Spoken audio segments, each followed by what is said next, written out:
Good morning and welcome to Between the Covers. I'm David Naiman, your host. Today's guest writer, Sarah Manguso, is the author of 2 books of poetry, 1 short story collection, and most recently 2 memoirs, The Two Kinds of Decay and The Guardians, an elegy for a friend. The Two Kinds of Decay was named an editor's choice by the New York Times and a best book of the year by the Independent, Telegraph, and the San Francisco Chronicle, among others. And The Guardians was also named a Best Book of the Year by The Telegraph and a Top 10 Book of the Year by Salon. Sarah Manguso's essays have appeared in Harper's, the New York Review of Books, and the New York Times Magazine. Her poems have appeared in 4 editions of the Best American Poetry series. And Sarah Manguso is also the recipient of a Guggenheim Fellowship and the Rome Prize, a graduate of Harvard and the Iowa Writers Workshop. And she's here today on Between the Covers to talk about her latest memoir, Ongoingness, The End of a Diary, a book about which writer and performance artist Miranda July says, "I can't think of a writer who is at once so formally daring and so rigorously uncompromising as Sarah Manguso. Ongoingness is an incredibly elegant, wise book." Welcome to Between the Covers, Sarah Manguso. Thank you. So, Ongoingness is about the diary you've kept for 25 years that is now, I believe, over 800,000 words long. You've described diary writing for you not as a discipline, not as a salutary, virtuous act, but as more of a compulsion and a vice. Can you tell us what was compelling and what was compelling you to write a diary? Sure. It was around 1988.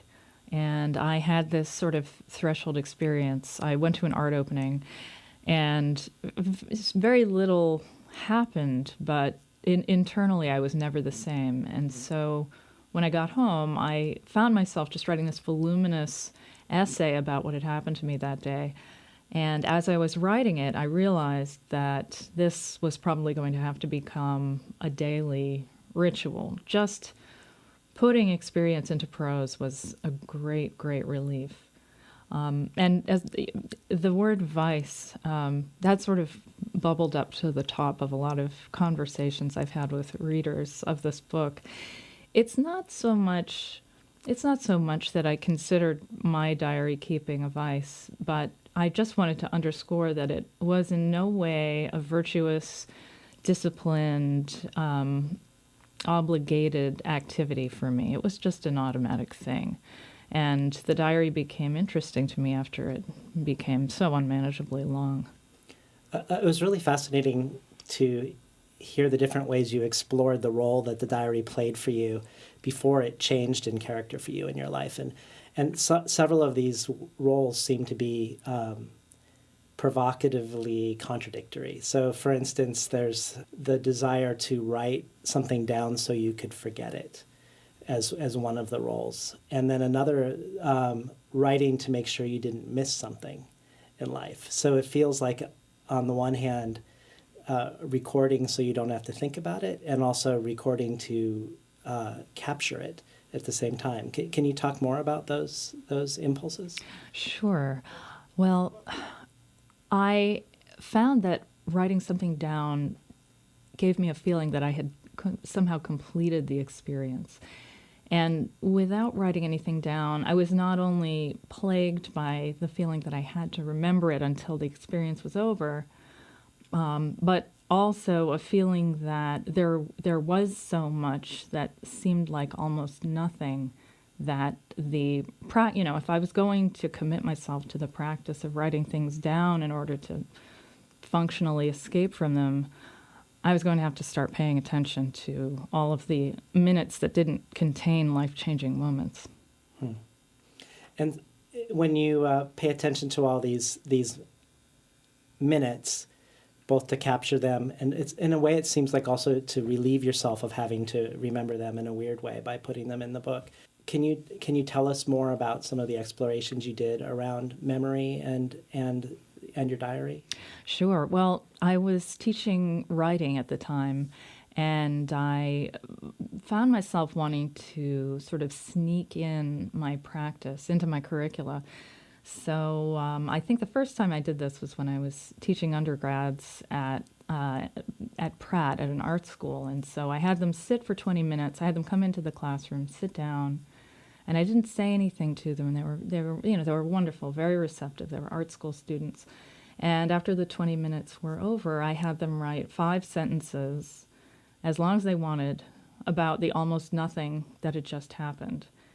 And then I would run to the photocopy room, and then we would immediately read and study and analyze this nothing that had almost happened. And later on in other undergraduate and graduate writing programs, I got up to 40 minutes, and the students were always receptive, and it was always a kind of unwittingly revelatory experience for me. It was just always fascinating to see somebody else's analysis of time that might seem empty, but that after a bit of application is just always so full and so differently full for each person at the table. That makes me think a little bit of your last memoir, The Guardians, about your friend Harris who committed suicide. What drives that memoir, it seems, is those 10 hours of that no one knows what he was doing prior to the moment he dies. Is that somehow, do you think, related to that nothingness, like going into this area that you can't recollect? That probably does have some relation to what I was doing in this new book. I usually leave it to, committed and alert readers to tell me of these connections, but that's not something I had considered before. Huh. Well, what moved you to not only write your diary, but then to decide to write about writing your diary? How did that become a project? Well, at some point it became my primary existential problem, that I had to keep writing the diary because it was functionally useful in that it kept me from sort of ruminating forever on the events of a day. But just in sheer volume and in the strength of the compulsion, it became a rather primary part of my daily life. And as such, I thought I would kind of get into it by writing a book about graphomania. So originally, I conceived of the book as a kind of history of the pathophysiology and, patient histories. There are so many interesting patient histories. Could you tell our listeners what graphomania is? Oh, sure. Graphomania is just the compulsive urge to write. Well, Samuel Pepys is sort of raised as somebody who compiled a voluminous diary, but I think it was only about between 1 and 5 million words. The longest diary on record, though it hasn't been subjected to an exact word count yet, I believe was kept by a clergyman in Washington State named Robert W. Shields. And he kind of infamously logged his activities every 15 minutes while he was awake and every 2 hours at night while he was sleeping so he could record his dreams. I did not have such a strong compulsion, but I did want to write a book about it. The book that eventually came out of that work has almost nothing to do with that original vision I had, though. So in Ongoingness, we learn that when you become pregnant, you start to have memory issues. Is that what prompts the book to become what it has become versus a book that looks at historical figures of graphomania? I see that now as sort of the first domino falling in the long line. But the diary did change fairly early on in my pregnancy when I found that my working memory was no longer as capacious or as quick as it had been before. And I, was of course exhausted and furious. I know everybody sort of expects that pregnancy might cause fatigue, but the fact that it was causing memory fatigue just almost drove me out of my mind because I could no longer write as I had written for decades. And so I endured it as well as I could, and I logged the events of the days, but they were not as broad or as deep as they had been up to that year. That was 2011. And then after I gave birth to my son, something else happened to my memory. That was another completely unanticipated change. And that was the very sudden and frequent welling up of what appeared to me as completely accurate and very detailed sensory memories of my pre-verbal life. Ones that you don't remember recollecting previously. Yes, I love the way you put that. I don't remember recollecting them previously. Yeah, that's fascinating. So you're experiencing, on one level, a sort of amnesia, and another level, a dredging up of something that was inaccessible before. Absolutely. That's fascinating. And I love a lot of the paradoxes in ongoingness. Like you talk about every time that we call up a memory, it degrades. Yes. Could you talk a little bit about what that means? Well, how we're losing memories as we're remembering them? Yes, sure. Well, I have only a layman's understanding of this, which was translated to me mainly in a book on memory science by Charles Fernyhough. But as I understand it, a memory is not a little bit of physiological stuff in the head. It's very tempting to think of long-term memory as a kind of file cabinet, but really what happens to a memory physiologically is that the emotional component of it goes somewhere in the brain, and then if there are words spoken, the summary of those words goes to another part of the brain, which is why sometimes when we're recollecting lines of dialogue from something, we'll come up with synonyms for certain words, although the general gist of it is the same.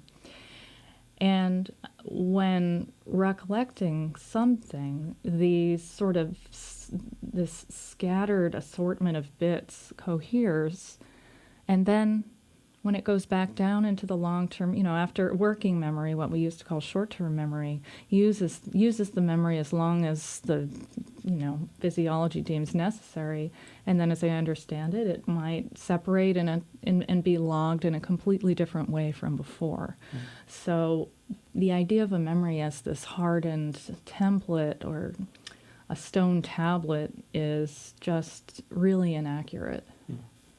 In case you just tuned in, we're talking today to writer Sarah Manguso about her latest autobiography, Ongoingness, The End of a Diary. So in Ongoingness, we learn that when you become a mother, you not only have a shift in your relationship to memory, but you also have a larger shift in relationship to time. Can you speak a little bit to what happens to you? Yes, sure. Well, before I was a mother, I observed myself in time as if I were this object and time were this sort of solvent in which I dissolved or floated. But after I was a mother, that relationship, at least that model for the relationship to time changed a lot. There's a short passage in the book about nursing that could I read that now? Of course. This is about halfway through the book. Nursing an infant creates so much lost, empty time. Of the baby's nighttime feeds, I remember nothing. Of his daytime feeds, I remember almost nothing. It was a different nothing from the unrecorded nothing of the years before. This new nothing was absent of subjective experience. I was either asleep or almost asleep at all times. Day and night consisted of the input and output of milk, often in an emergency, but the emergencies all resembled each other. At dawn, I noticed a pile of tiny damp blankets and tiny damp clothes on the nursery floor, but I never remembered replacing the green shirt with the yellow one.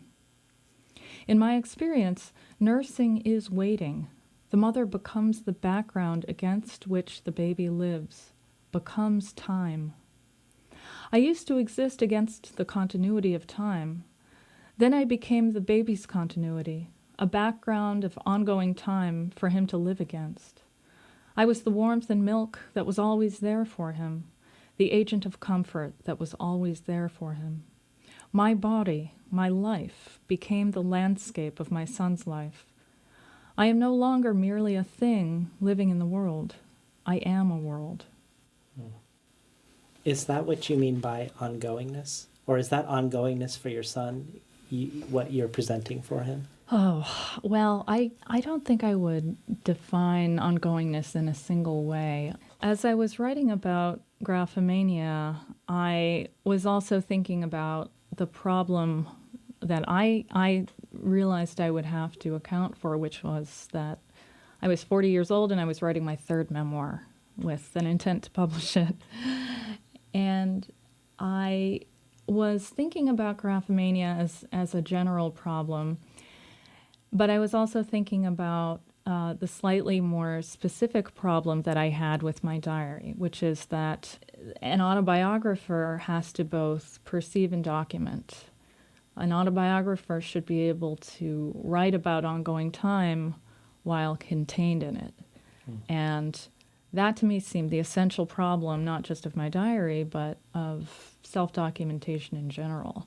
And I kept coming back to that problem of time's ongoingness. At one point in the book, I say that as a diarist and as a human, today isn't the problem, tomorrow is the problem. There should be buffer days between today and tomorrow and the next day. Then I would do fine. I would be able to perceive and document, and then perceive the next thing and document the next thing. But of course, that's not the way it works. But it almost feels like there was a sense of relief in the part that you read about nursing, that some of that ongoingness is stopping. Yes, absolutely. That problem that I just described was very much the problem that I felt as I was living through the first half of the book. After I had my son, that was when my relationship to ongoing time radically changed. I know I'm reading into ongoingness when I hear you read the section about nursing, and when I read it originally, and you say the mother becomes the background against which the baby lives becomes time. It made me think of or wonder whether that's what you were trying to get and create with the diary itself prior to being a mother. Like almost like the diary was going to be the backdrop, the time for you. Well, I had no conscious recognition of this, if it were in fact true, but I couldn't necessarily deny it either. One of the things that was super interesting for me in doing research for the interview today, Sarah, was that was reading interviews and conversations that you had prior to becoming a mother, and particularly one you had with Rachel Zucker, an ongoing correspondence that was very intense and prickly, but very respectful at the same time. And she was at the time a mother of 3 kids, and I believe a home birth advocate, and you were not a mom yet. And a lot of the discussion started around whether each of you considered yourselves a writer or a woman writer. And that went into a lot of the ways in which you had presuppositions about each other's lives that were pretty charged. And I'm curious if you've looked at that interview since then and what you think of it. Oh, I love that interview. We were both, well, I think we were both equally all in trying to come to some common ground. And I was just interested in seeing if I could have a conversation with a mother and to see whether I could elicit the things that I feared and presumed mothers thought about non-mothers. Because, of course, mothers have the omniscient perspective. They've been non-mothers and also mothers. Whereas, my position in that conversation was of the sort of, the new kid. And I love that conversation. It turned out to be incredibly useful. And I think for me, the crux of it, or really the climax of our talk, came at the point at which Rachel said, well, I would not die for my husband, but I would die for my children. And I thought, oh, I don't have that feeling about anything or anyone. And that might be the essential difference. Of course, it's impossible to generalize, but she was a mother that I knew. And That was very useful to me in just thinking about her subject position and the subject position of mothers from my own as a non-mother. And have you seen any ways in which your position has shifted becoming a mother, looking back at that interview? For Yes, instance, do you still definitely. feel... I know that you had this discussion about how you were invited to be in an all-women's anthology, and similar to something that Elizabeth Bishop also did, you didn't want to be included in an anthology that was purely a gender-based anthology. So does that still feel like something that you feel strongly about? I definitely feel different. I feel different. It's hard to know what I would say if I had received that exact invitation now.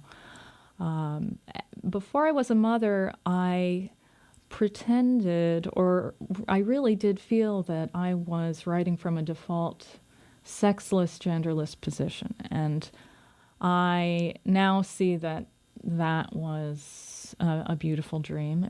It was not the way that my work was read.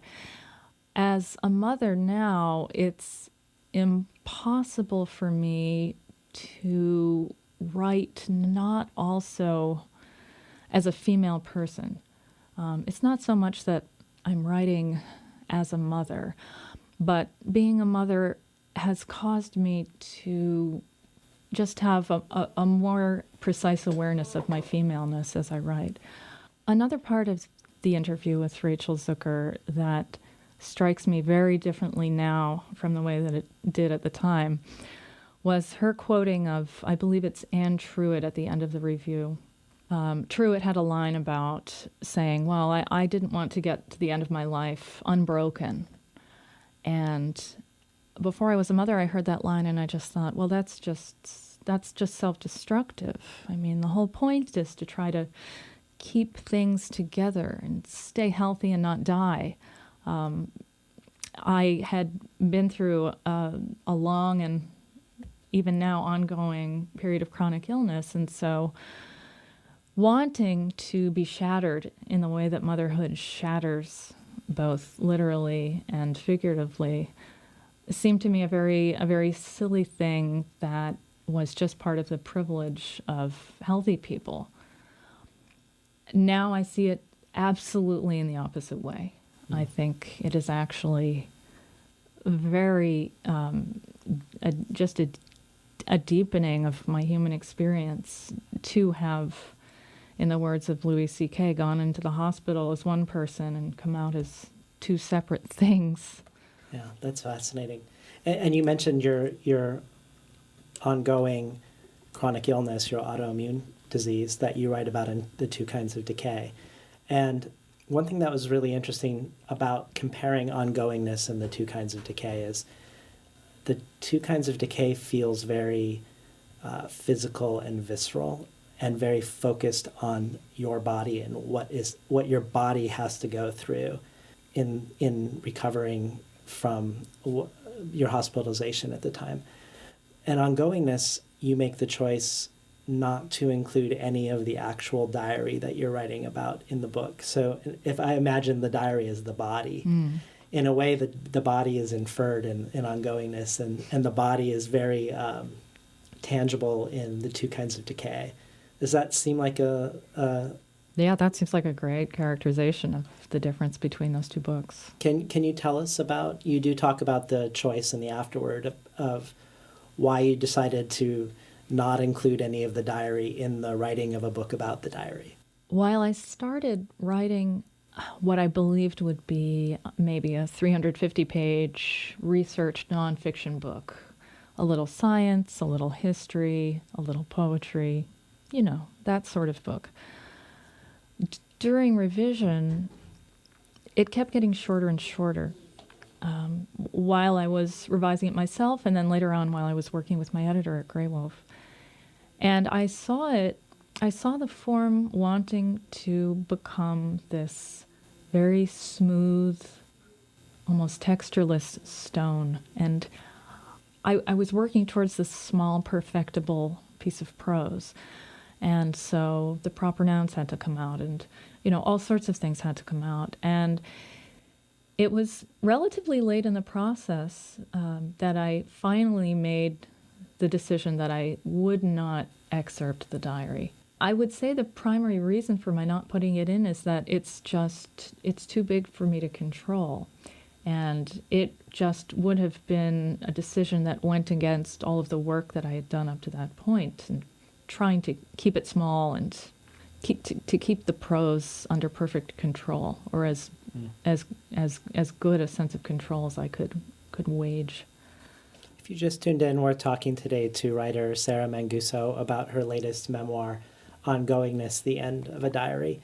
Well, you mentioned wanting to move towards a shorter form, and in the book you also talk about, independent of pregnancy, the diary does become more concise. There are less words that happen each year, and it moves from the past tense to the present tense, as well as other things that happen, the dropping of pronouns.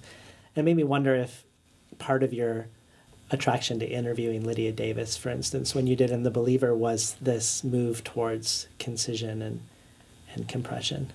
Well, I'm definitely just I'm now only interested in writing short, but I didn't really begin as an 800-page novel writer. Right. I mean, I started out short. I've always been interested in compression.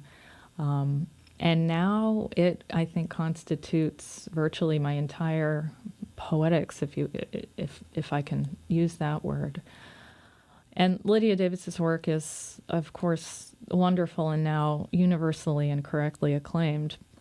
But at the time, I loved that she got away with making such short texts. That interview with The Believer was very instructive for me, and the interview that I did before that for the same magazine was with Amy Hempel, who has also been accused of sort of trying to use short forms as a provocation or as a quirk, whereas it just seemed to me that these were necessarily short forms. I really loved the part in that interview. Well, I love the idea that Lydia Davis was inclined to translate Proust, first of all, given how long his sentences are and how many nested clauses they have. But I loved when she talked about how Proust believed his sentences were economical and that she agreed with that. If you compare her translation with Scott Moncrief, you'll see that it's a completely different Proust. Yeah. A kind of shockingly different Proust. Right. I mean, it no longer seems like this sort of puffy vestige of the 19th century with all those nested clauses. Yeah, that was an eye-opener for me, for sure.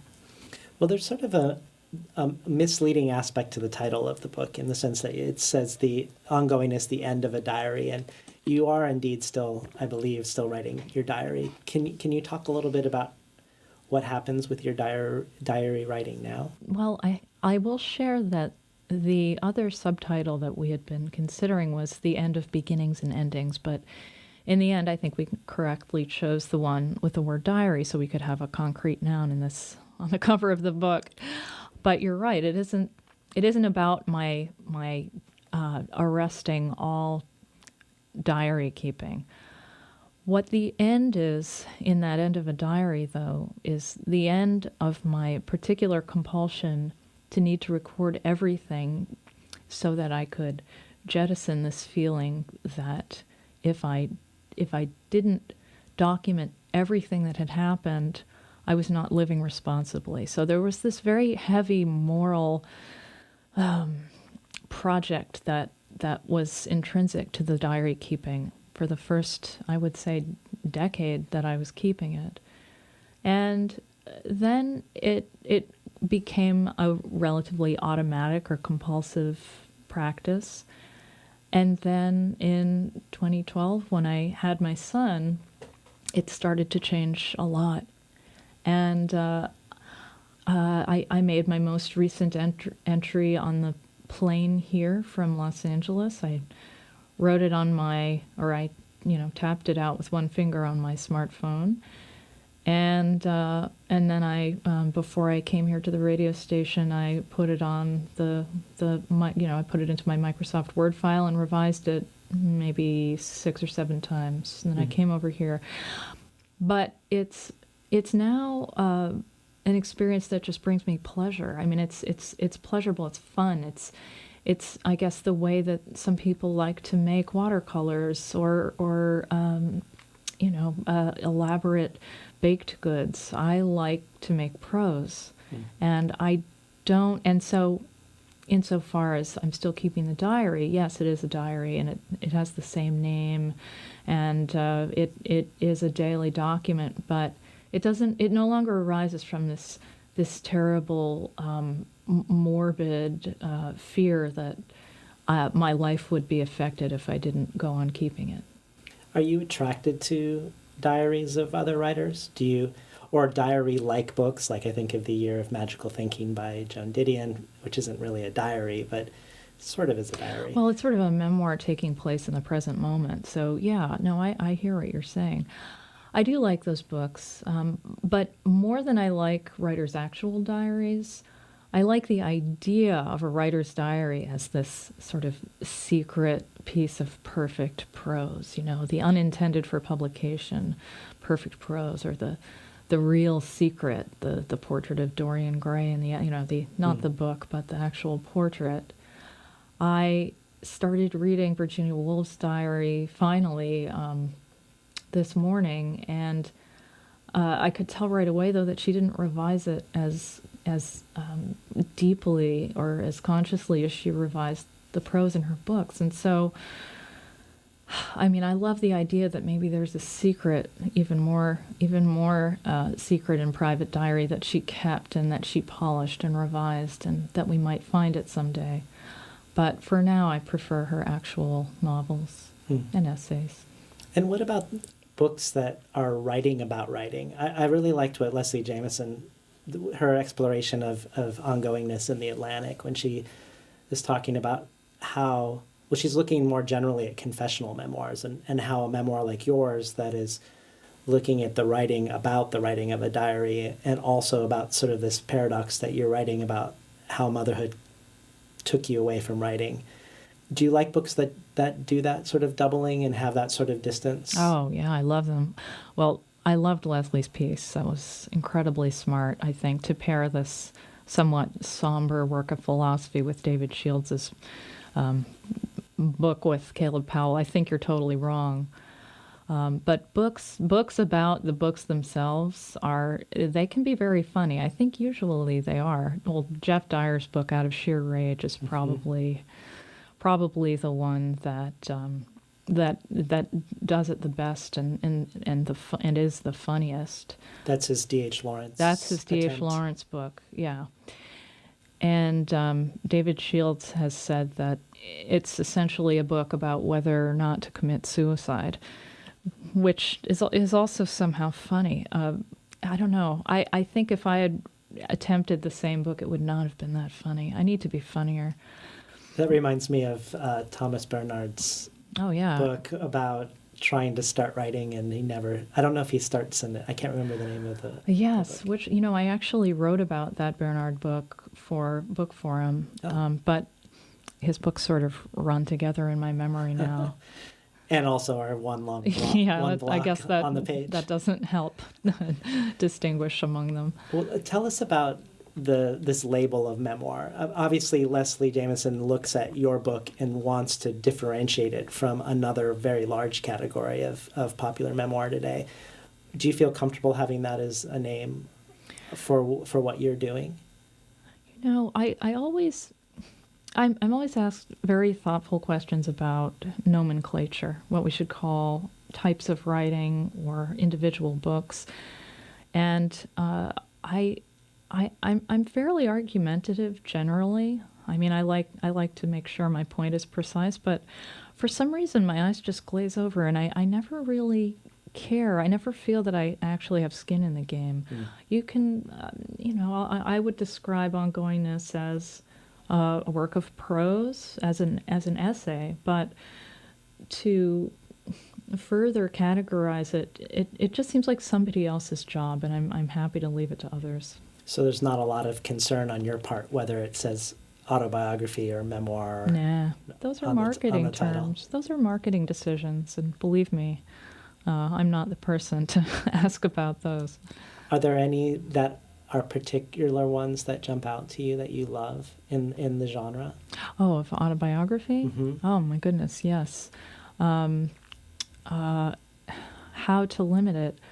Well, the most recent contemporary one that I liked, let's say, was Sarah Ruhl's essay collection, 100 Essays I Don't Have Time to Write. This is also one of the few books that's kind of cryptically about motherhood that I found very useful for me in thinking about it, just thinking about what had happened. I found myself fairly stymied every time I picked up books about motherhood that I thought would be thought-provoking and helpful to me. I was almost always wrong, but that one I found to be absolutely terrific. You have this quote, "Those who claim to write about something larger and more significant than the self sometimes fail to comprehend the dimensions of a self," which would make me think that one of the prerequisites for a good memoir is not how exciting or eventful your life has been. Oh God, no! It's the quality of the mind. I and on top of that, I just seem to have a taste for books that are about almost nothing. So, what are you working on now? I'm working on a book called 300 Arguments, which is a collection of extremely short essays. And do the essays cohere around a specific enterprise? They do. At the moment, there are 7 sections, and this might change, but for now, they're self, others, desire, art, work, failure, and death. Wow, that sounds great. I hope so. Well, thanks for being on Between the Covers today, Sarah. Thank you, David. We're talking today to Sarah Manguso about her latest book from Grey Wolf Press, Ongoingness, The End of a Diary. You've been listening to Between the Covers. I'm David Naiman, your host.